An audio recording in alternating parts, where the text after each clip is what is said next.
Hello, everyone. Welcome back to the Cosmic Mistress podcast. My name is Amanda Frederick, and today we have a very special guest. Her name is Elizabeth Marie. She is a hip hop baddie, psychic, bad bitch, owner of Cosmic Tea Holistic Shop. Mm-hmm. What else would you like to add on as far as your intro? Who you are? Yeah, I'm just a beautiful street kid that has some amazing gifts that I'm able to tell it how it is, be my own style, and represent a culture that deserves meaning. I love that. One thing I've always appreciated about you that took me a little bit to appreciate to where I'm at currently is your ability to speak the truth, honestly, bluntly, directly, while staying connected to your heart. Yes. So I really, really appreciate that. Thank you. Yeah. I would love to know more, just a little bit about your story with, being a street kid, coming into realizing your gifts, and how you got to where you are today with being of service the way that you are for so many women, and having a shop to where you're able to really hold the space and container for women to heal and come into their own gifts. All right. Well, let's get it. Okay. So when I was 4 years old, I started seeing spirits. And I went to my family and they were like, they're all Jehovah's Witnesses. My mom was a teen bride married into the Jehovah's Witness religion. My biological father, I've never met. We weren't allowed to meet him because he was Mexican and my mom's family is white. And so she got married off to a very horrible human being who I've been in therapy for most of my life against. Whatever. Yeah. And then, sorry, I'm a little nervous. You're good. So I started seeing spirits at 4. I started being able to read people's minds at 4 years old too. So I thought my first memory was of being a psychic was I was being punished because I locked my stepdad out of the house supposedly. And he held me on the kitchen counter and poured a whole bottle of Palmolive soap down my throat. And I was puking it and he was making me swallow it.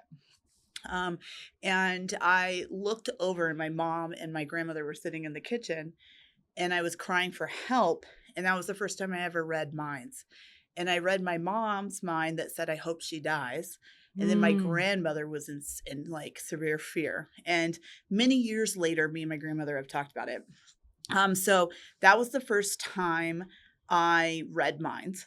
And then it was also the first time I died on the inside because I knew in that moment that I was all alone. And with my therapist who I have now, who is a brilliant man with his PhD, brilliant man, it was that basically part of my soul left my body and another part came in to evolve my psychic gifts.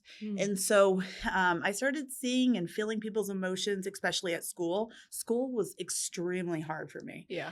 I thought everybody hated me. I could feel the anger of the teachers, but at the time I didn't know that I was absorbing the energy. I thought it was observing the energy. Until later in life, I've learned that I was absorbing people's energy, which most kids are doing right now at school. Sure. They're all swapping energy and then the teachers are exhausted and some shouldn't even be there. So I was just telling you, we should open a school or somebody should open a school for baby empaths. Where so needed. Where healers are and healing practitioners are the teachers. But so my mother eventually left that man and she knew all the physical harm he was doing to all of us as children. And she left us with him for 4 months and went off and did her own thing and then came back and kidnapped us and took us to Arizona. And that's where I grew up. Okay. And when I grew up, I turned off my gifts around 11. Was that a conscious choice? It was a survival. Yeah. Yeah, survival. And then at 13, my mother kicked me out of my house because her boyfriend at the time didn't like children. And my siblings, she would kick them out and let them back in. But my mom never liked me. So I was raised by drug dealers.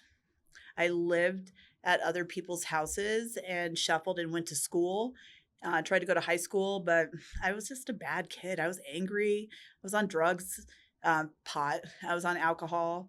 And eventually, when I turned 18, I found out I was pregnant. Well, at 17, I found out I was pregnant. And I left that person, had my daughter. for a few years, and then alcoholism got really bad. And I actually gave her to my mother, which is the worst decision I've ever made. But I was a child. I was a homeless child. I was on alcohol, smoking Still in pot. survival. Yeah, like I was a child. Yeah. And so I then just partied like crazy. And when I would do cocaine, I would just see dead people on dead people on dead people.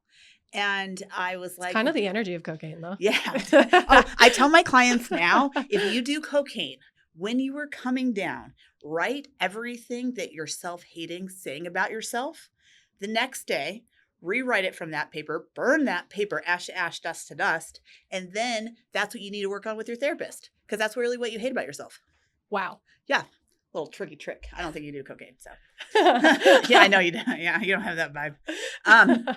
So then when so I drank and did a lot of drugs, and my gifts would come in and out, but I really didn't use them. And then I got sober in 2011. Woo! And thank you. And since then, my gifts have just gone to levels that I can't even explain. And when I got sober, my daughter was 12. She's 27 now.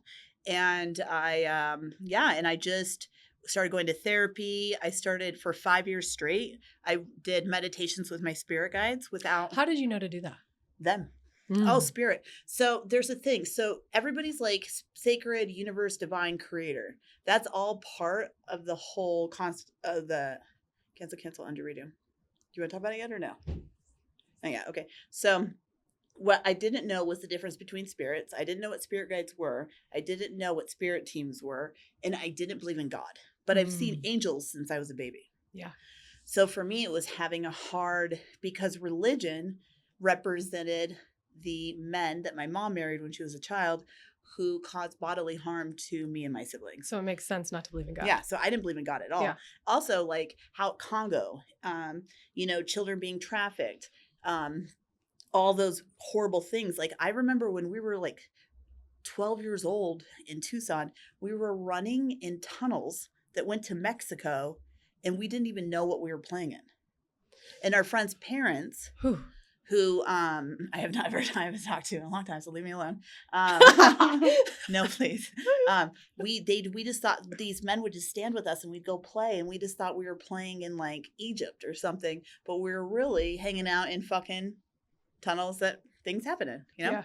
And so for me, it was really cool to work with my spirit guides. They taught me how to meditate. They showed me a candle, and I just listened, and it felt when I was in my heart so good. And then I started doing tarot, and I was bartending and serving, and I started reading for these housewives and lounge. Bartending and serving while you're sober too. Yeah. Yeah. What a baddie. Oh, So hard. Not everybody can do that. No. I came to a place in my sobriety that I had relapsed so many times before 2011 that I know that I can't drink alcohol and do drugs. Other people can. I can't. So when I was serving drinks and alcohol, it was fun for me because I got to talk with people and have fun. But if the moment it jeopardized my sobriety, I'd be out. And it just was a way to like interact with people and have fun. So I met these Lone Tree housewives, and I started reading for them, and I predicted marriages. After marriage, I predicted their grandchildren. How long did it take you to get into that with the predicting? After the 5 years. Yeah. Right after the 5 years, my predictions were solid. They just went. And then for 2 years straight after that 5 years, I did free readings on Instagram and for people in general. I did not charge $1. And then I started doing half hours for $44. That's wild. That's wild. Yeah, it's cute. But it's what I needed to do. I started. Yeah. And a lot of people, like a lot of my students get pissed. They're like, why am I only $60 for a half hour? And it's like, bitch, you've been reading 2 weeks. Calm down. Yeah. And then from there, it went to reading for people, charging for people, and alchemy rituals, who I absolutely love. Nobody in this town would hire me. Shop in Denver. They're amazing. Shop in Denver. I love them. They are a women-owned business, and Indigenous women too. Nobody in this town would hire me as a psychic because of what I look like. And I don't represent the spirituality of like no sugar. You don't do this. You don't cuss. All the things that I do. The love and light, fakey. Yeah. Oh God. Dear gosh, they're wild. And so then I went to alchemy, and I was like, hey, are you guys hiring for a psychic? And she goes, well, read for me. And I told her that her house wanted her to sell it. The pipes were going to burst if she didn't sell it. She was going to break up with her boyfriend, and that she was going to do a weird pilgrimage in France or Europe. I don't remember which one I said. And she said, get the fuck out of my store. And I was like, okay, deal. Yeah, not everybody's ready for that. Deal. Yeah, people cannot, not a lot of people are, yeah, I'm very niched, and it's a certain clientele that can take me. Yeah, you have to desire knowing the truth no matter what you have to move towards in order to really like receive that. Yeah. Yeah. I'm not a twin flame reader. No. I'm not here to tell you that he's your twin flame. Or what you're doing well. Yeah, I'm not here for that. Well, sometimes what you're doing well, but after you've searched your demons. Yeah. So then I read for her, and then she called me and said, hey, you left your card here. And I went back and got it because I shopped afterwards. And she then called me a couple weeks later and said everything I said happened. Her and her mom are going on a pilgrimage. She sold the house. The pipes did burst. Her and her boyfriend did break up. And I was like, great. And then I predicted children for a woman that had I don't want to name how many, a lot of miscarriages. And I told her that she was going to have a little girl. This is before, I don't tell genders anymore. Mm-hmm. And she told me to shut the fuck up. And I was like, well, I don't care what you say because my spirit guides say you're getting pregnant, so I trust them. Mm-hmm. And then boom, she got pregnant. That little girl's like 9 years old now. Oh. And that's how I got Denver famous with the psychics of Denver and the readers and practitioners, because I didn't go to schooling like a lot of them did. I didn't take a lot of courses. I didn't get certificates. And so they just didn't understand how I could exist. You're spirit led. Yeah. And I don't work with like ancestors, and I don't work with certain I don't work with elders. Mm-hmm. I work with spiritual advisors. I don't work with elders. So everybody just couldn't understand. Can you explain what the difference is? Of what? Elders versus a spiritual advisor. So elders usually come from like indigenous, from peoples, for like Native Americans or Mayan practitioners, you know, those elders of that type of medicine and mm-hmm. indigenous. Like lineage. Mm-hmm. And so for me, a spiritual advisors are people who have the knowledge and the wisdom of connecting with sacred above. Who work with angels, spirit guides, spirit teams, and they work with the love realms. Yeah. I work with them. I love that. Yeah, I'm not going to ask my Aunt Debbie, who's never been on her own. More of a top down versus bottom up. Yeah. And also right now, my spiritual advisor, I have 3 spiritual advisors. Right now, one of my spiritual advisors is a demonologist. Interesting. Yeah, she teaches at a psychic college. And I met her going, because now I'm in psychic college, because I'm like, well, maybe you should get yourself educated. Yeah. And, And so I was really excited. And I met this woman who is a demonologist who believes that a lot of our demons are our own affirmations of our own fear. Ooh. And so she is sick. I'm obsessed with her. Yeah, I want to get into that shit. Yeah, she's fire. And yeah, and so, because I've seen demons since I was around 4. Around 4, I saw demons. I've seen entities my whole life. I taste them, smell them, see them. And before anybody walks in the door at my shop, I know. Yeah. So what do you want to explain? No, you're doing great. You're explaining all of it. Let's get to so you have a shop. Oh, I do have a shop. What's that like? Okay. That is exhausting. So I got a couple other shops. I started working at Soul Shine with Danny, who's brilliant. Herbs and Arts, the old owners, not the new ones. They blessed my shop, and I was doing a lot of work on being molested as a child. Mm-hmm. And we were at our last session, and Danny looks at me and goes, okay, what do you want? Because I'm about to take the root out of your foot. And I went, of him. And I go, I want $15,000 to open a shop. And it wasn't my voice. Yeah. And she looked at me, and I looked at her, and I went, fuck, it happened again. Because sometimes my guides will actually, you could hear them in my voice. Uh-huh. And then 2 weeks later, it happened. Danny gave me $5,000. I don't know if I'm allowed to say that. Thank you, Danny. And then somebody heard that I wanted to open a shop, which I'd never told them. Nobody had only known but Danny. And then I got two other people handed me $15,000, and I opened Cosmic Tea with $15,000 plus like $4,000 of my own money. So that was like crazy. And how long ago was that? I opened the shop. Well, I signed the lease 3 days before the world shut down in 2020. So March, the world closed down March 17th, I think, or something. Yeah, I signed my lease March 11th, and then the world shut down. And Gart Properties actually gave me my space, and there's a past life crazy story there, but the group voted no to let me get Like the community within the spaces no there? the board. Okay. They voted no, and then Tom, who was the head of Gart Properties at the time, trumped them and said, no, we're giving it to her. Fucking Tom coming through. Fucking Tom. Fucking Tom. He has some past life stuff, Tom, but he's a sweet Jewish man that doesn't believe in my world, so we're good. Thank you, Tom. We love Tom. And so Tom, they gave me the shop. I knew nothing about business. I've never graduated high school. I knew nothing. And so I watched like 50 Cent and like hip hop people talk about business, and I just studied it. My guides go study. And I just studied with hip hop people on the internet. Mm-hmm. And and then the shop opened in June 19th. And it was horrible. I thought 3 times it wasn't going to open. And they kept, and there was I didn't know about engineers. I didn't know about architects. I didn't know accountants, any of that stuff. Yeah. And so I was just like, what the hell? And I got an accountant. Her name was Kelly. She is exquisite. She walked me through all that. And I saw 50 Cent say you have to pay quarterly taxes. And I did that. I've done that since day one. So that I never will owe taxes. And and then I opened up the shop. There was it was fucking crazy. My daughter had a horrible experience in Washington. And a year later, she moved in with me. She tried to take her own life a couple days before the shop opened. And so while the shop's opening, I'm sitting at Denver Health outside. It's 2020. We're not allowed inside.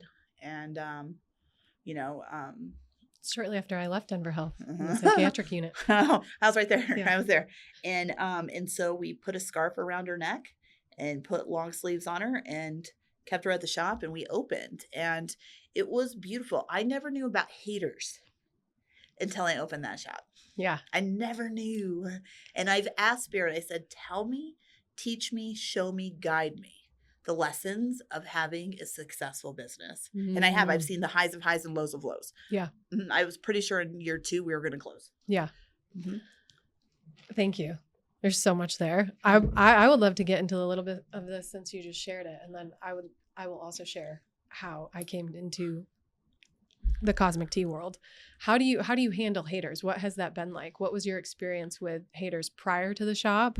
And kind of like, what's your experience now? Because I experience you as someone who is very capable of handling haters. Yeah. So has that always been your experience? Yeah. My first bully was my mom and my siblings and me. I was my biggest bully and my mom. And so for me, standing up and not letting them tell me who I was. And so my mother was like the devil herself, energetically, emotionally, and spiritually. So she had she found joy in causing pain. She found joy in chaos. Cruelty was her friend. And she hated women. And that's why I say the devil. Like the devil is like the mentality, the chaos, that shadowy part. Yeah. I guess cancel. I won't call her a devil. I'll just say she had very demonic possessions inside of her body. Evil. Yeah, she had demonic. And when I did a candle to really say goodbye to her when we were in year 2 of the shop, it burnt the leaves into the face of an entity, and everybody freaked the fuck out at my shop. They were so scared. I was like, well, you can have her. I'm good. And I just put the lid on and threw it away. Ash, dust. So for me, haters, how do I deal with them? One, when I was in rehab, fighting for my soul, I remember that this poem from Mother Teresa that said it was never about them. It was always about you. And I remember that. So when I started to see haters at the shop, it actually made me happy because I know that if I'm a light warrior, I'm going to come up against shadow. Mm-hmm. So for me, when you come at me as a hater, just know it's gang time, like NWA style. Let's fucking go. Mm-hmm. And so for me, haters show me the opportunity of not being happy for women to be successful, not being happy for a woman who don't look like you, not being okay with a culture of cosmic tea. And also for me is if you're mad because cosmic tea exists and you own your own shop, there's enough clientele for everybody. Yeah. Like, I know a lot of people can't come to me because they don't want to hear it how it is. And I'm very blunt. Mm-hmm. And some people just need softer, kinder oracle readers or other At least readers. at the beginning. Some people can't they start can't. with that shit. No, they can't. They can't handle it. No. And some people don't believe that spirit sees them or believes in them. Some people think that spirit sees everybody but you. That was me for a little while. Mm-hmm. I had that too. Yeah, you have to. It's an imposter syndrome. Mm-hmm. You have to. Mm-hmm. So for me, when I was dealing with the haters, I remember there's this one that the shop was just chaotic. And my spirit guides walked me to the wall and I saw a tornado. And then I saw the woman standing next to it. And I said, what's her name? And they told me and I went, done. Because shadow loves to snitch on shadow. They find joy in that chaos. So if you're talking psychically, which is telepathically, to shadow, and you have boundaries, shadow will tell you what that person's up to. Because a lot of people, when they do certain magic or they do certain hate, they try to send it to people. But if you have your spiritual maintenance and boundaries in, it can't stay with you. It has to boomerang back to them. I'll tell you about it. Oh, I got a sounds like it's important to have a relationship with shadow. Yeah, it is. It's extremely important, but also it's a respect, but also a boundary. Yeah. Because light cannot exist without shadow. Right. It just can't. Mm-hmm. Your ego is light and shadow. Your subconscious is where your actual, the opportunities of success and dreams and experiences you didn't even know. Shadow just gets a dark, rap sometimes, but there is dark levels, like what's going on with the Epstein files and all of that. Mm-hmm. Like that is a higher level of demonic energy. Yeah. But when I say demonic or demon, I just mean angry, vital cruelty is what I mean. Yeah. So I actually had, this is actually really funny. I had somebody give me a 1-star review yesterday. It was so fun. So what happened was somebody came into my shop that wants to be a psychic at the shop. I'm hiring for 3 right now. So a psychic means you have 500 predictions that you can prove to me at any time. How do they prove that to you? Oh, they sit in front of me and my guides sit with their guides. Got it. And then also they can show me through testimonials and clients. Okay. So this person sits in front of me and I'm like, shit, they don't like women. It's a woman who doesn't like women. And I said, what's your stance on abortion? And she just stuttered over her fucking words. And she goes, it's a baby.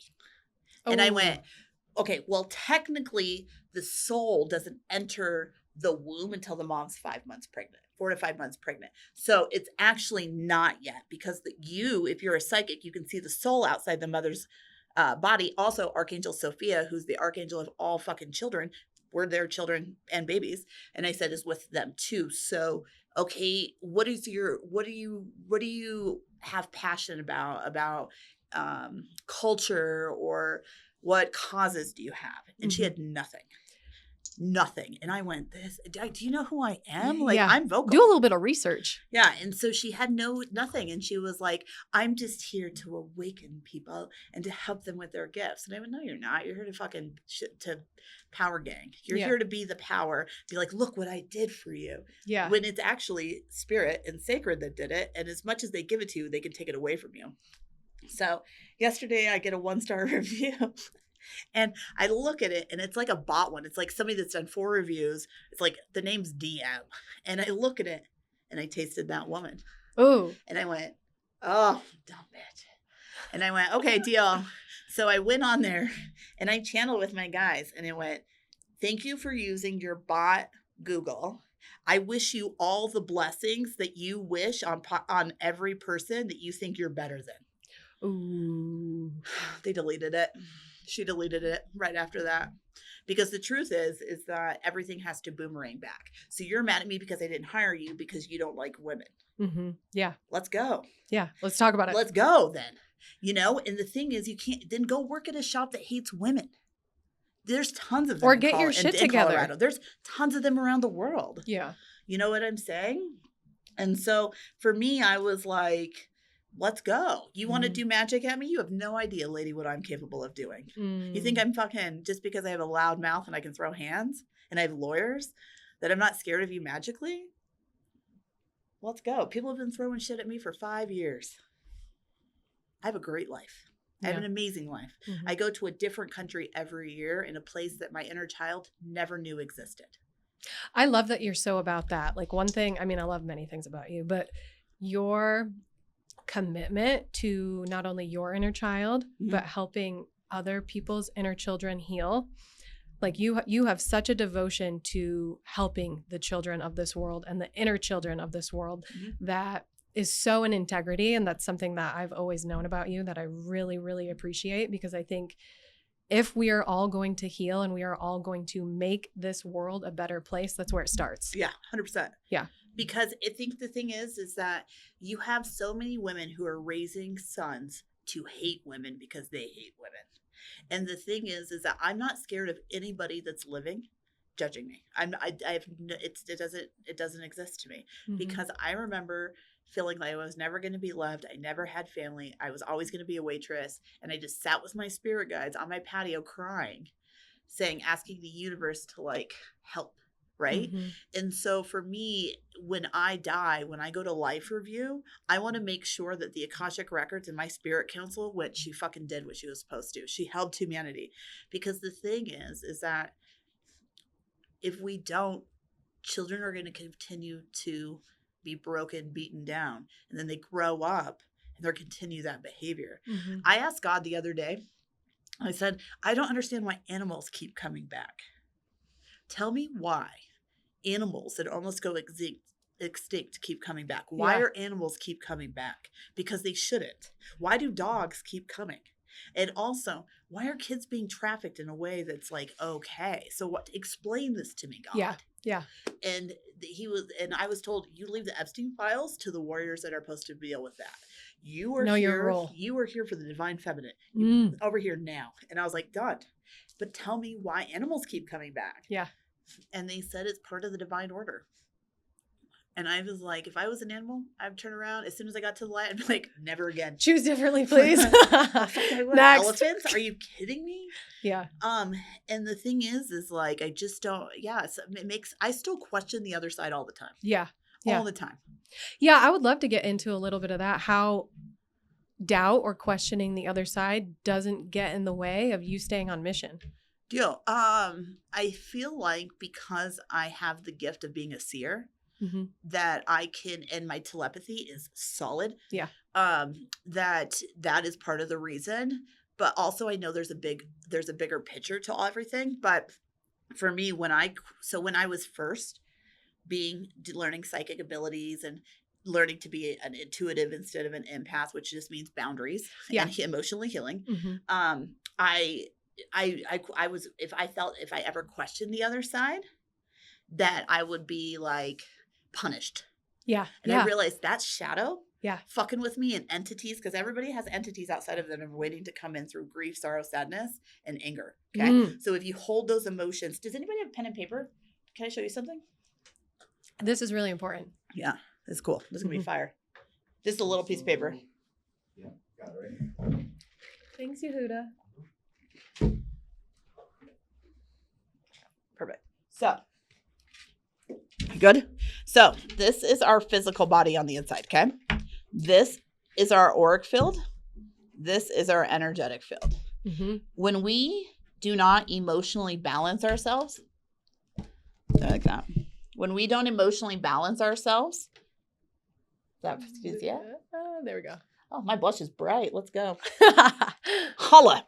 All right. So what happens is when you're emotionally sorrow, sad, grief, you start creating holes in your energetic field, which then will affect your auric field. Because if you're an empath or intuitive or human, honestly, when you're walking by people, because you have holes here of those emotions, anybody you walk by, you absorb their energy. Their energy or their entities. So now you have fucking multiple, not entities, but energies. Okay. So then you have entities and spirits, negative spirits out here watching because you're not bubbling up, which means you don't have light around you. And even if you are a light worker, it doesn't mean you have light around you. You have to still intentionally have boundaries. Yeah. and intentionally call that in every day. So then your auric field starts getting holes. Then you have energetic parasites come in, and then you have problems in your organs. This is the gateway for shadow to take over, and then have possible possession. So when we are in the experience of grief, sadness, sorrow, how do we allow ourselves to be in that experience and not avoid it while also protecting ourselves? Polarities. The understanding that you have as a human being many contracts where you have to experience that kind of shame, that sorrow, sadness, and grief. And then it is your responsibility as a human to heal those wounds. Somatics. Yes. Somatics. And heal those wounds and work with different types of practitioners that then when you fall in love with yourself and you have that type of grief, then you're able to honor it, to love it, and to give it grace. And still be protected while you're in it. Yes. And knowing that just because you're having human experiences doesn't mean the light is mad at you, doesn't mean you're unlovable. It doesn't mean that you're always going to be a certain way. It is an experience of the evolution of your fucking soul. It's an opportunity. Yeah, sorry, I kicked you. You're good. Come into more of yourself and to experience more love. Like I truly believe like the heart breaks. We go through grief, sorrow, and sadness to open us up more to have an amplified experience of love. Yeah. So I shouldn't have the women I was raised around and the world I was raised around, being homeless since I was 13. I shouldn't have the heart I have. And I do because I understand the polarities of life. So and you're here to show people what's possible. Yeah. So when my mother a few years ago committed suicide. And when my mom when we were little, my mom used to disappear on weeks on end, and she would have pizzas delivered, or I would go to well, that was nice of her. Albertsons. I'm sorry. I buy people groceries though for this. I would go to Albertsons and steal food. Because you needed to. Yeah, for me and my siblings, and then I would bring it back. And so for me, when she killed herself, I had worked on so much of healing and humanizing her. So when she died, I told my therapist, even in death, she fucking gets me. Because all of a sudden, I had all this compassion and grace for a woman that was my villain my whole life. And she was, sexually molested since she was born. My grandmother told her she liked it. She was raped, and then she got pregnant with me and my twin. And my biological father used to throw rocks at her belly. Twin. Yeah. And then she was married off at 16. He molested her kids. She knew, and she stayed. And so for me, I remember when she died, I flew out my twin, and then I met my one of my sisters, my nephew, and my daughters out in Washington. And I remember kissing her hand and telling her that I'll make it right for her. And right before I walked into the ICU unit, because she died 20 minutes before I got there, I opened the door and she said in the purest voice, "Elizabeth, I'm finally happy." And I was like, whew.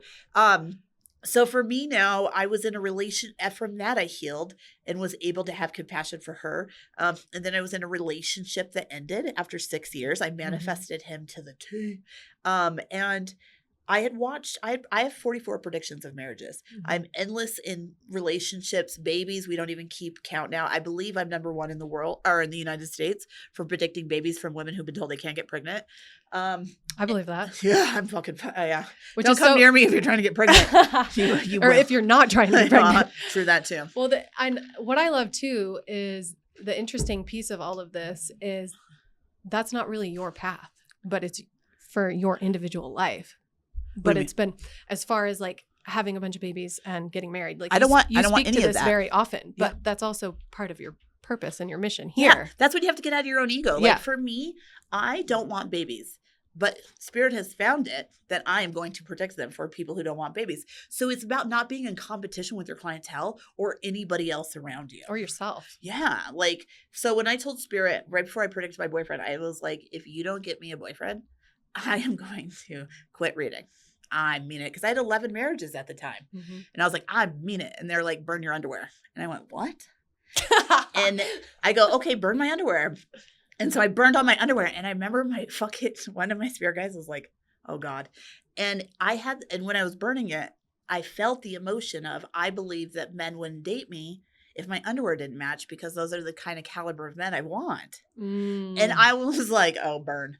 And so then I manifested somebody that had traveled the world. And so I got into that relationship, and it was great. I learned how to love and be loved. I also learned that I get to have no opinion when I'm reading. Yeah, I get to have that's a no big one. opinion. Yeah. No opinion. I don't get to push my agenda on people, which I don't think people do. I think people do a lot of that. That's a really hard thing, I think, for people to do, to stay in their own lane as Yeah. a reader. And that's one of the reasons I have consistently come to you in your shop, is because you can, when you get better, like when I've come into more of my gifts and my awareness, I can also tell when people are doing that. Yeah, which is why I still come to you. I love you. You're great. Yeah, and I also I love my students, because I've evolved. I'm one of myself. Elizabeth's students, by the way. I did Bitches and Tarot twice. I love you. You're amazing. But I've been able to grow, and people have let me grow. I'm very honest about everything I go through. I don't there's no fucking hidden You're things. human. No hidden things. I will never let, yeah.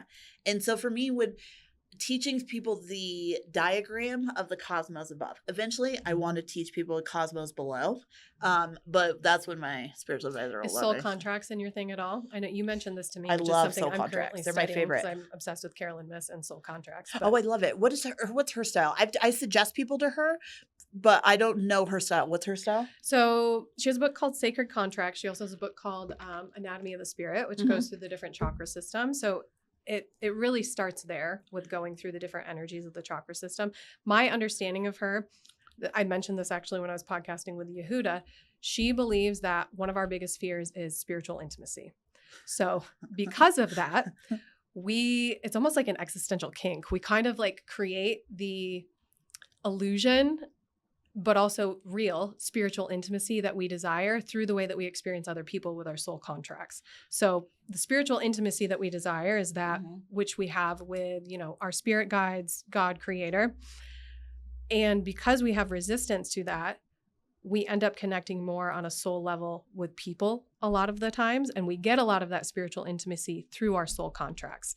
It's similar to the spiritual intimacy we can have on a different level with people that are not humans, but it's not the same. So she talks about it, a lot of it in this way, but she also talks about soul contracts, sacred contracts, in the sense of all relationship, romantic, friendship, community. You said you were in a contract with the space that you're in for your business. She has that overarching theme as well, where it's everywhere, and really honoring the contract. And she takes you through the understanding of love within yourself, love for the other person and for the contract, so that people can really move into those knowing that they're potentially not forever. And I think that's the hardest part for the human in all of us, is we, myself included, go into experiences with other humans hoping that it's going to be forever. And that's not how contracts work. Well, that's just lack of self-esteem, but yes. All right, ready? I'm going to tear you up. When I see her soul's beautiful. I send her a lot of people to read her books and do her things. Okay, so here is my diagram of the heavens above. Okay, that's Mother Divine, Father God. That is the Akashic Records, or I call it Spirit Council. I'm not going to tell anybody about the rest. Take my course.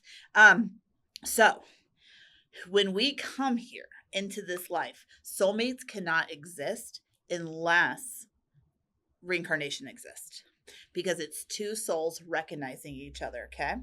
So what happens is that in soulmates, we're here to complete contracts and negotiations and lessons. And so what happens when everybody comes here, we're level like this.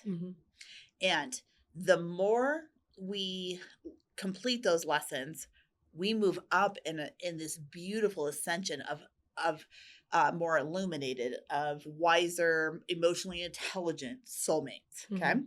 Now what happens is you're also fucked, because on top of that, you have generational curses from families who don't believe they're lovable, don't believe they're worthy.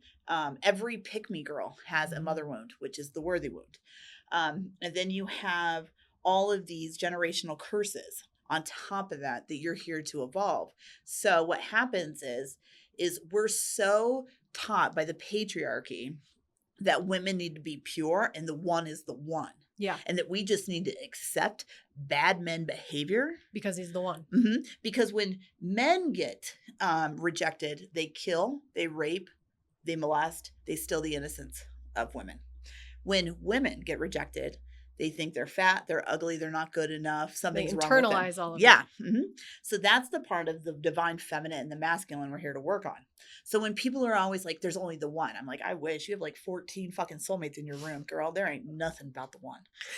What happens though, when you complete certain karmic lessons on your right hand, your lines will start leaving your body. You'll start losing lines. Woo.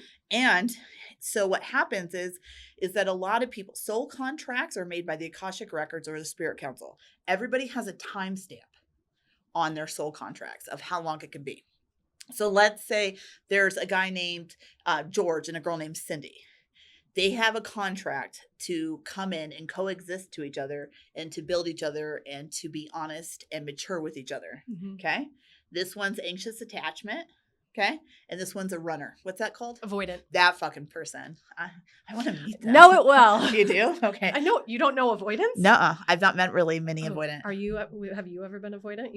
I have been. So you attach the anxious. Yeah. I have the thought that like, there will be good dicks through the world if I decide that like it's not worth it anymore. You kill my soul. You take the joy out of life. I'm gonna go just find another dick. I don't care.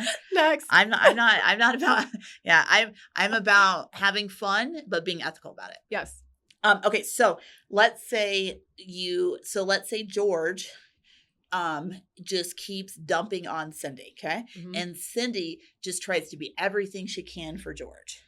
And then finally they just both walk away from each other. Okay? That if they had a timestamp that said 3 years and they only stayed together for a year, they're going to have to, in the next life, redo that contract. #soulmates. That's what I always say. I'd rather fuck my soulmate's brother than my soulmate. Leave me alone. Yep. You've told me before I was fucking my soulmate's brother. Yeah, let's go. And so what happens is most people that have forever contracts had really shitty past lives. And you just hats off to them because they had the worst lives. I believe because it's so easy for me to be a psychic that I had some really bad past lives. And when we were in Akashic Records, I was like, nope, we're going to do this, this, and this.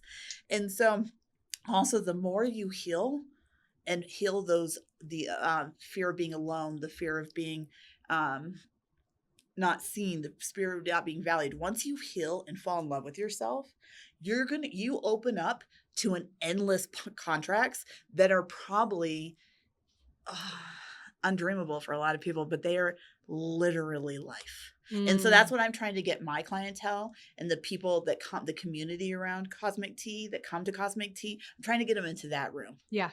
I'm not trying to take their money for the twin flame. Yeah. I've read for 5 people who have twin flames. Out of those 5 couples, 4 of those couples, 1 person each died in that couple. Fuck. So for me, twin flames, I'm like, it comes at a cost. Yeah. And a lot of people are like, that's not true. I'm with my twin flame. No, you're with a soulmate that's in a high vibration. Calm down, Cindy. You know what I'm saying? You're not with your twin flame because those souls have to become one. It's 2 souls that have to become one. So it makes sense that is one the dies. Outcome. Yeah. Yeah. That's but everybody wants to be fucking twin flames. I'm like, come on. I'm good. I'll be my twin flame. Catch me on the other side, boo. Yeah. I love that. Yeah. Thank you so much. I think we're about out of time. Deal. I would love to go deeper into some of these other things at some shadow point. Yeah, let's do it. I love talking about entities any day. Cool. And love. And love. Thank love you. Is so good. Yeah. Let's I would love for you to share where people can find you, both at the shop, online. We'll put it in the show notes too. Okay, deal. So you can find me at Cosmic Tea Holistic Shop. It's in Greenwood Village. It's a dope shop. Go check it out. Even if you don't get a reading or a healing, go check out all the goodies. The it's vibe fucking is gorgeous. Thank you. Yes. And it's I brought diversity to Greenwood Village.